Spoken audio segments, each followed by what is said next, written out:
자, 말씀 나누겠습니다. 오늘 같이 나눌 말씀의 제목은 예언자이신 예수 그리스도입니다. 예언자이신 예수 그리스도. 저는 대학을 다닐 때 그 전공이 철학이었어요.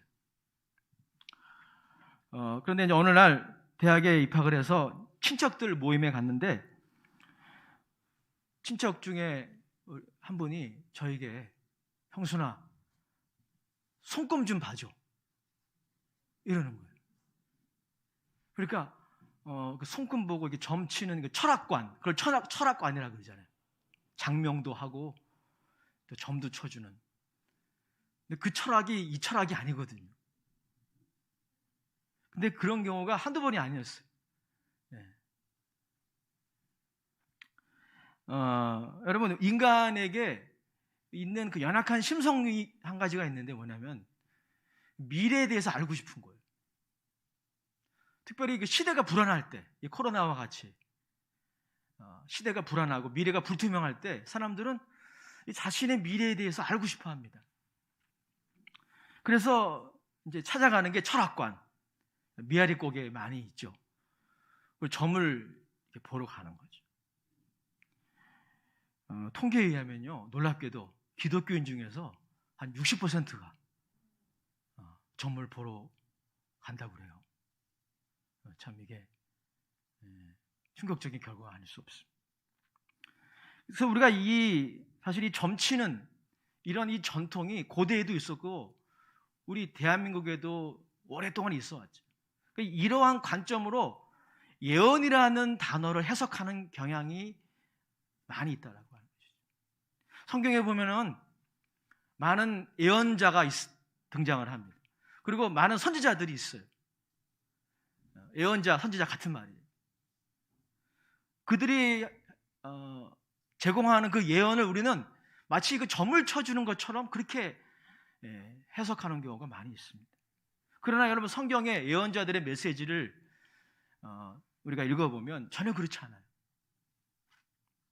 하나님이 예언자들을 통해서 하시는 그 말씀들은 우리의 미래에 대한 그 어떤 사적인 욕구를 충족시켜주는 것이 결코 아닙니다. 하나님은 개인과 공동체를 향한 하나님의 계획과 하나님의 의중을 예언자들을 통해서 전달하는 것이거든요. 근데 그것이 한 개인의 사적인 호기심, 미래에 대한 호기심을 만족시키기 위해서 사용될 수는 없는 것입니다. 오늘날도 저는 예언의 은사라는 것이 교회 안에 있다고 저는 믿어요. 그러나 오늘날 존재하는 예언의 은사도 그렇게 막 점을 쳐주고 또 미래에 대해서 알고 싶어하는 그런 우리의 욕구를 만족시켜주기 위해서 사용되는 것이 아닙니다. 성경에 보면은 예수님이 예언자로 오셨다라고 우리들에게 말씀하시는 몇몇 구절들이 있습니다. 종교개혁자 존 칼빈은 예수님이 삼중직을 가지고 계셨다라고 그렇게 기독교 강요에서 예수님의 사역에 대해서 설명을 했습니다. 예수님의 삼중직, 예수님은 예언자셨고 제사장이셨고 그리고 왕이셨다는 것입니다. 그래서 오늘을 포함해서 3주 동안 이 대강절 매주마다 이 예수님의 삼중직에 대해서 생각해 보기 원하는데 예언자로서의 예수님 말씀을 통해서 상고해 보기를 원합니다. 히브리서 1장 1절 2절에 보면 예수님이 이 모든 예언자들의 그 예언의 메시지를 완성하신, 성취하신 분으로 이렇게 묘사되어 있습니다. 히브리서 1장 1절 2절의 말씀 제가 읽어드리겠습니다. 옛적에 선지자들을 통하여 여러 부분과 여러 모양으로 우리 조상들에게 말씀하신 하나님이 이 모든 날 마지막에는 아들을 통하여 우리에게 말씀하셨으니. 구약시대 때는 선지자들, 예언자들을 통해서 하나님이 말씀하셨어요. 하나님의 의중을, 하나님의 뜻을, 그리고 이스라엘의 미래에 대해서 말씀을 하셨어요. 근데 하나님이 예수 그리스도를 통해서 그 모든 예언을 완성하시고 성취하셨다. 라고 성경은 말씀을 하고 있습니다. 오늘 우리가 읽은 이 누가복음 이 2장에도 보면은 이 예수님이 이 땅에 오신 그 목적이 바로 이 예언자로서의 활동하기 위해서 오셨다라고 하는 그런 내용의 말씀이에요. 어느 날 예수님을 그 아기 예수님 시절이에요. 아기 예수님을 안고 예수님의 육신의 아버지 요셉과 어머니 마리아가 그 예수님을 안고 예루살렘에 올라갔습니다. 유대인들은 이 아기가 나오면 정결의식을 때가 되면 해야 됩니다. 그래서 성전에 올라가야 돼요. 그런데 성전에 올라가니까 거기에 시몬이라고 하는 사람이 있었습니다. 이 사람은 선지자였어요. 그런 성령이 충만했습니다. 그리고 그 선지자들이 예언했던, 약속했던 그 메시아를 기다리고 있었어요. 그런데 그 메시아가 아기의 모습으로 자기 눈앞에 있는 것을 그는 보게 됩니다. 그리고 시몬은 그 아기를 안고 그리고 이제 축복해요. 그 축복하는 내용의 말씀 속에서 우리는 이 예수님의 이 예언자로서의 사역의 그 모습을 발견하게 되는데요.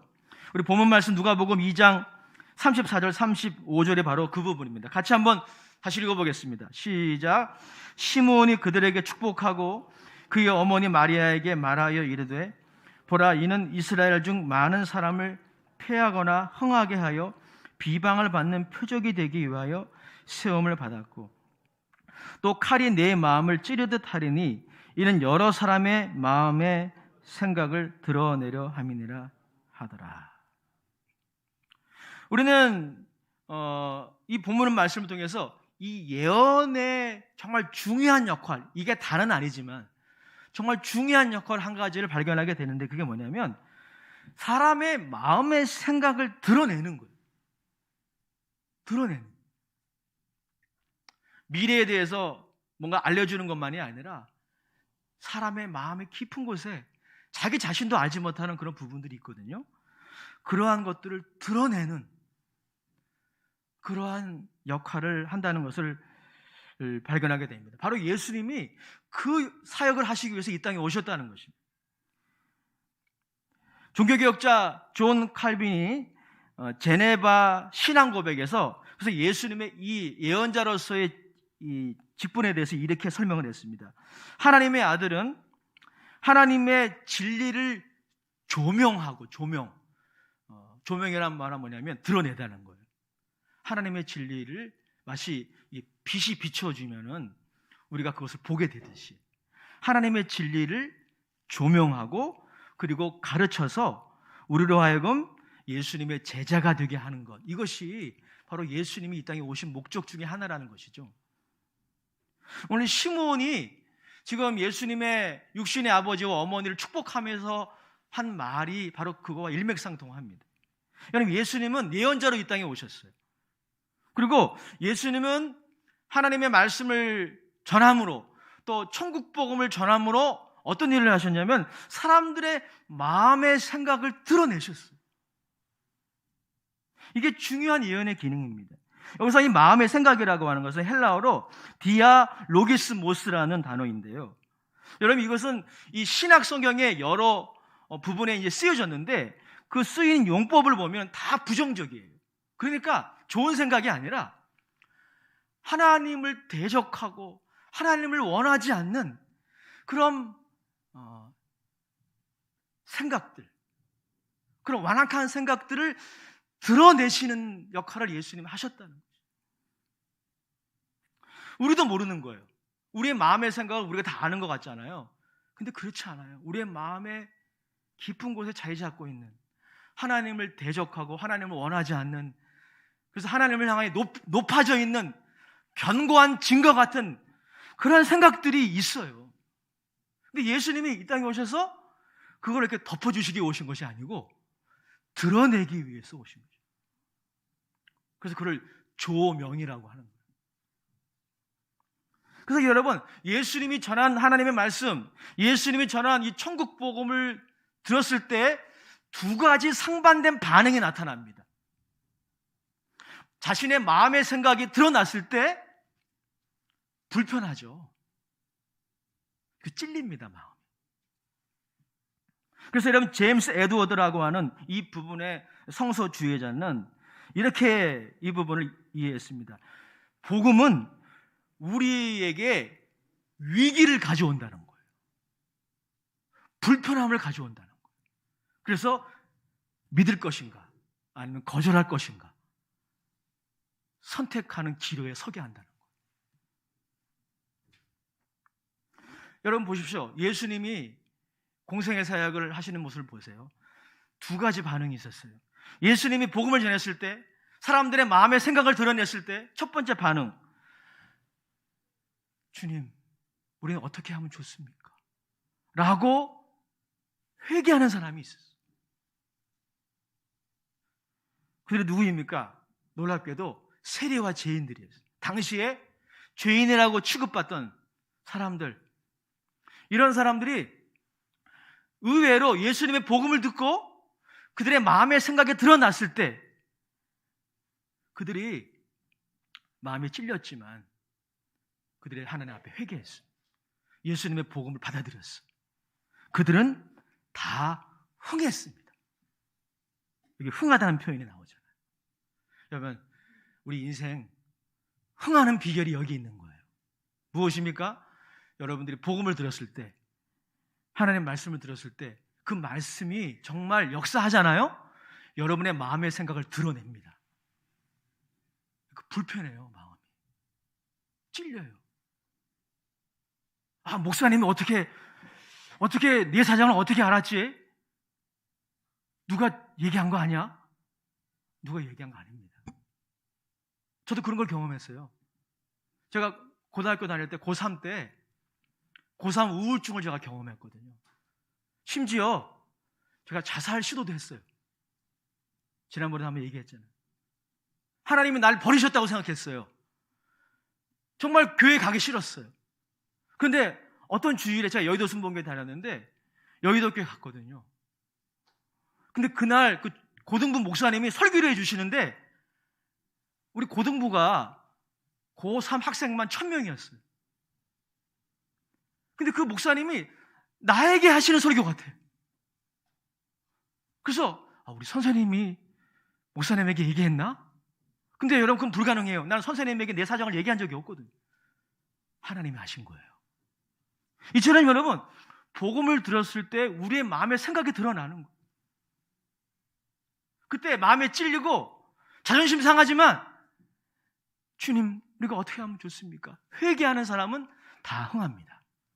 다 살아요. 그런데 여러분, 예수님 복음을 증거할 때 전혀 반대되는 반응도 있었죠.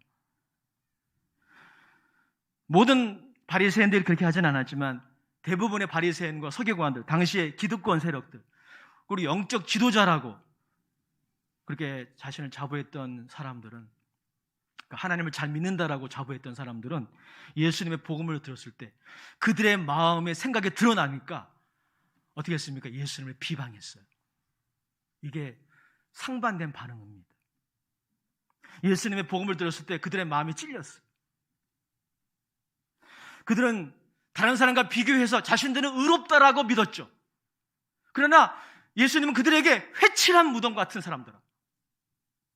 회칠한 무덤이 뭐예요?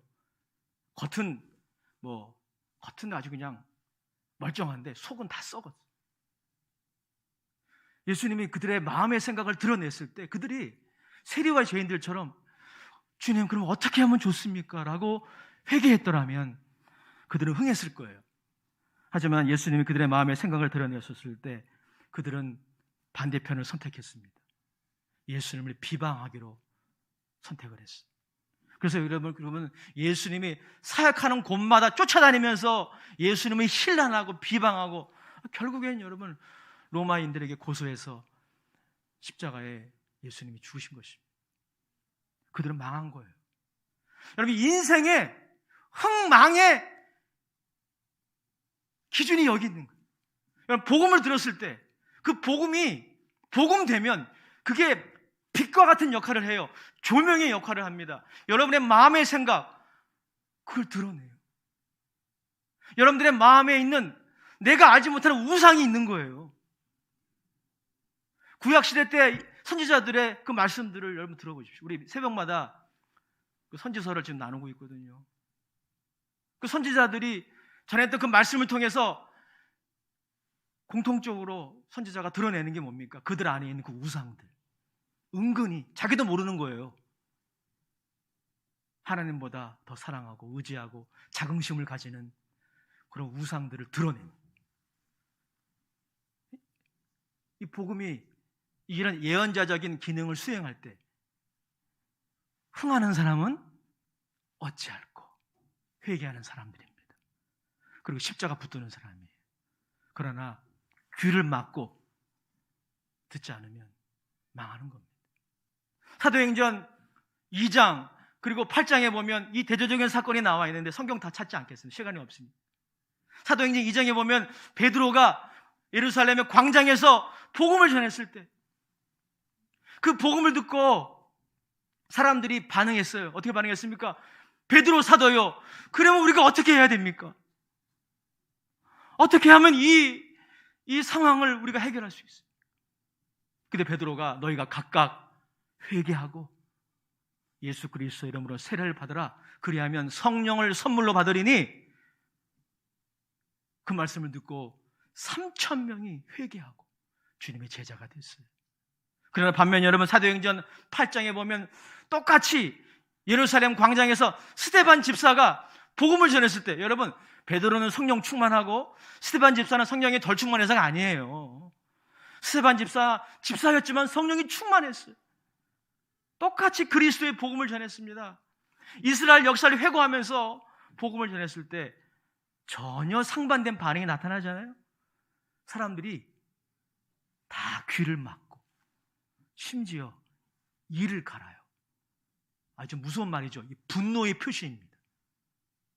자신의 그 마음의 생각이 드러나니까 분노하면서 돌을 들어가지고 스데반을 죽입니다. 그래서 여러분, 이 복음에 담겨져 있는 예언자적인 기능을 사람들을 딱 둘로 갈라요. 알곡이냐 가라지냐. 가릅니다. 그 기준이 뭘까요? 복음이 우리의 마음의 생각을 드러냈을 때 자존심 상하죠. 마음에 찔려요. 불편해요. 오늘 은혜 못 받았다. 그렇게 여러분 반응하실 수 있을 거예요. 그때 예수님의 복음이 우리의 마음을 드러냈을 때 우리가 십자가를 붙들고 회개하면 흥하는 것입니다. 그러나 귀를 막고 저거 나한테 하는 얘기지 저거, 이렇게 오해하면 곤란한 것이죠. 흥하시기 바랍니다. 옆 사람하고 인사해요. 우리 흥합시다. 할렐루야. 여러분 손흥민 선수가 왜 이렇게 잘합니까? 손흥민이기 때문에. 제 순수한 해석입니다. 흥해야 돼요. 흥하는 길이 있는 겁니다. 회개하고 예수님의 십자가 붙들면 모든 죄가 사함받고 흥하는 것입니다. 또한 여러분, 예수님의 예언자적인 기능은 이렇게 우리의 마음의 생각을 드러내는 것만이 아니라 예수님이 누구이신지, 그분이 십자가에서 죽으시고 부활하심으로 어떠한 일을 하셨는지를 우리들에게 드러내십니다. 드러내는 거예요. 예수님이 요한복음 16장에 보면은 성령이 하시는 일을 예수님이 예언하신 그런 내용이 나와요.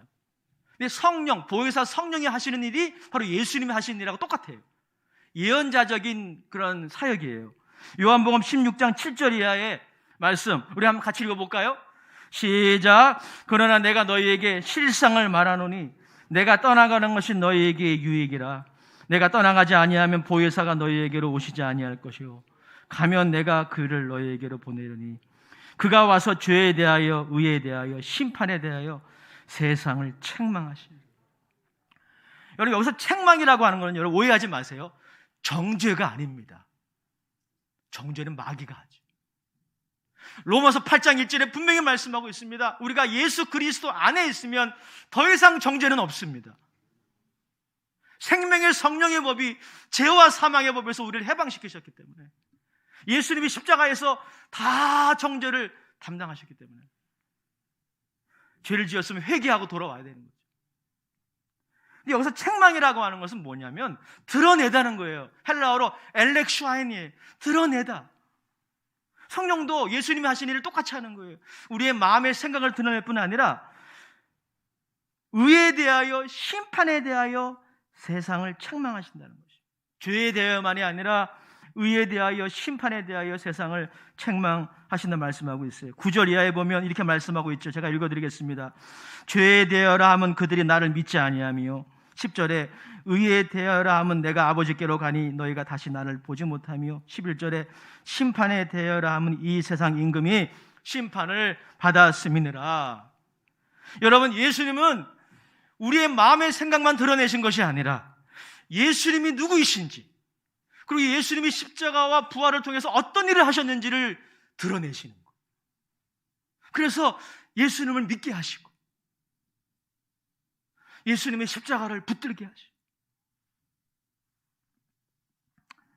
예수님이 십자가에서 마귀의 무장을 해제시키시고 부활하심으로 마귀의 등뼈를 꺾으셨음을 예수님이 드러내시는 거예요.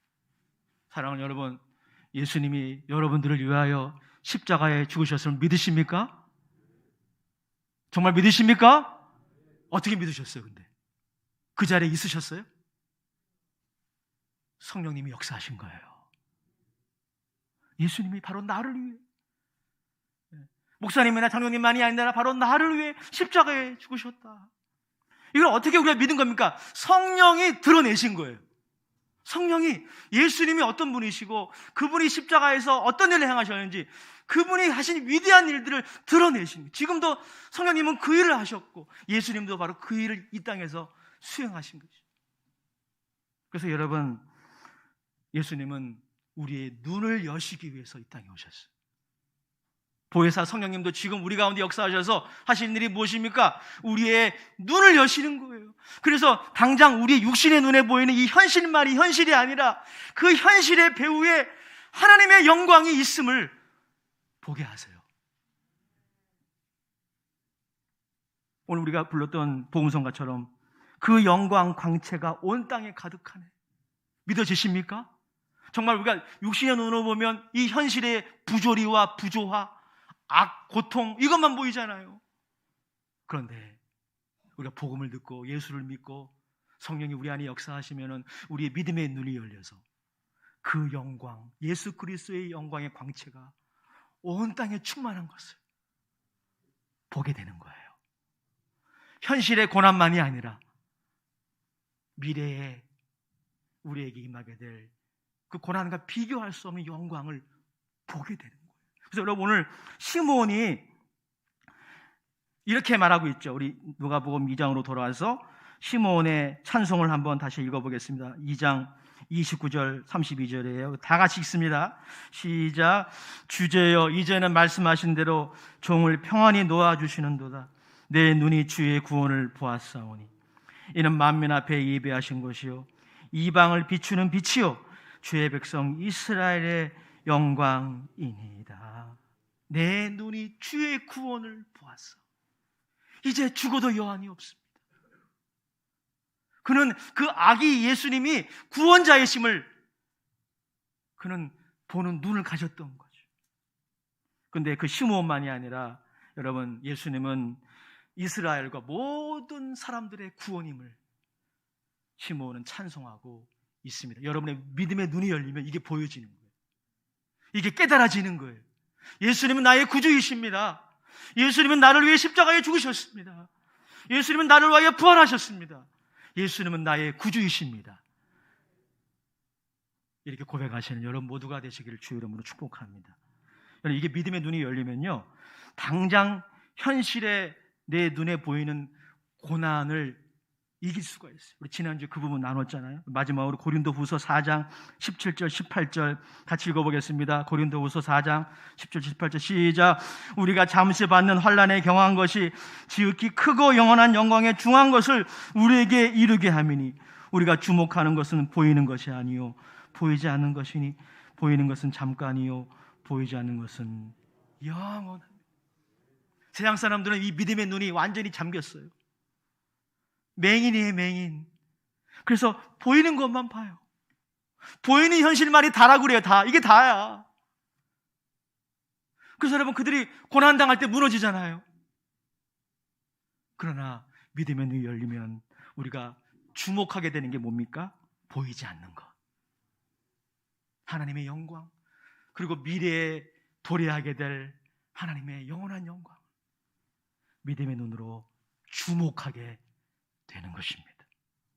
그러니까 쉽게 얘기하면요, 믿음의 눈이 열리면, 따라합시다. 믿음의 눈이 열리면 고난 가운데서도, 절망 가운데서도 살 길이 보입니다. 믿으시기 바라요. 살 길이 있어요. 하늘이 무너져도 솟아날 구멍이 있다 그러잖아요. 근데 그게 안 보이니까 문제예요. 안 보여. 그런데 성령이 우리 안에 역사하시면 믿음의 눈이 열리면 보입니다. 할 수 있다. 하면 된다. 해보자. 항상 기뻐하고 범사에 감사하고 쉬질 말고 기도하고, 이런 긍정적인 믿음으로 고난을 돌파해 나갈 수가 있는 것입니다. 사랑하는 여러분, 예수님은 예언자로서 이 땅에 오셨어요. 예수님은 그가 전하는 복음을 통해 하나님 나라의 선포를 통해서 우리의 마음의 생각을 드러내셔서 정죄하기 위함이 아니라 살리기 위해서 그 사역을 하십니다. 그리고 예수님이 우리의 믿음의 눈을 여실 때 살 길이 보이는 겁니다. 문제만 보이는 것이 아니라, 이 세상의 영광만 보이는 게 아니라, 이 세상의 영광만 보이니까 세상이 더 좋은 거죠. 그런 믿음의 눈이 열리면 하나님의 영광이 보입니다. 아버지 하나님, 이러한 역사가 오늘 성찬의 떡과 포도주를 대할 때 우리 청년들에게, 우리 아동학생들에게, 우리 중고등학생들에게, 우리 모든 교우들에게 있게 하여 주시옵소서. 예수님의 이름으로 축복하며 기도합니다. 아멘. 오늘은 성찬 주일입니다. 우리 말씀을 생각하며 성찬을 준비합니다.